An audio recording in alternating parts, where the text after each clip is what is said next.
Sa bawat sulok ng lipunan, may mga kwento ng katatagan, tapang at pag-asa. Sa likod ng pang-araw-araw na tagpo, may nakakubling istorya. At sa kabila ng mga limitasyon, ay patuloy na lumalaban, nangangarap at nagbibigay inspirasyon. Sa tahanang ito, ating sisilipin ang makulay at makahulugang kwento ng isang magsasakang may pisikal na kapansanan, ngunit patuloy pa ring nakikibaka sa buhay. Kami ang mga mag-aaral mula sa Major ng Filipino, handog namin ang dokumentaryong ito.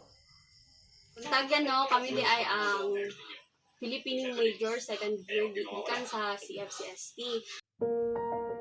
Si Kuya Joshua o kilala sa palayo na Junjun ay 27 taong gulang at ipinanganak na may poliomyelitis o polio, isang kondisyon na nagpapahirap sa kanyang pagkilos at paglakad.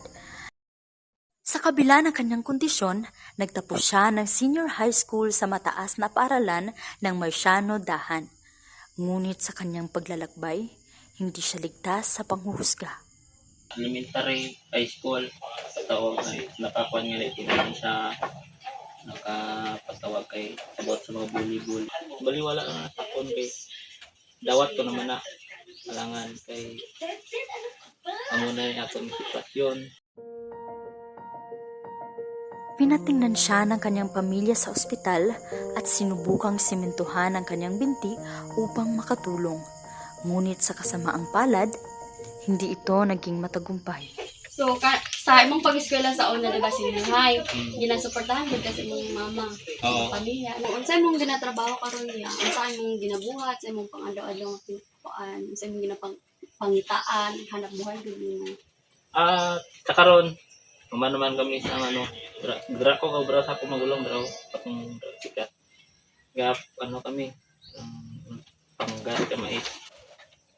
Panggat mais kung magpagakot mais ya ubrapod ko sa basakan garadong dapan ko. Kung ano ang mga obra lang nga makaya ko. Si Kuya Junjun ay nag-aararo pa rin sa bukid sa kabila ng kanyang kalagayan. Siya ay nag-aararo, nagtutroso, nagtatanim at kung ano-ano pa sa abot ng kanyang makakaya. Ano na ganing edad niya? 27. 27. So nakay iyab, asawa o na wala po. Dati. Pero sa kon may uyab naman ko pero ipatawa sa side sa natabo naman nga nabuntis ang babae. Ipatawag ko sa pamilya nila.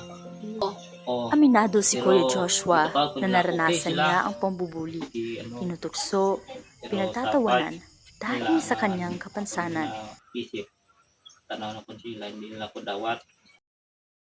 May mga bagay na kailangan tagapin kahit mahirap, sapagkat dito mo masusukat ang iyong kakayahan upang harapin ang hamon at tanggapin ang kapalaran sa buhay. Dapat ipakita mo nga makaya mo. Dapat hindi po nga sa tanan-tanan isalig mo lang tanan. Kung ba hindi mo makaya isalig mo lang sa imong pamilya. Isa si Kuya Joshua sa modelo ng ating lipunan na nagpapatuloy sa kabila ng mga problemang naranasan.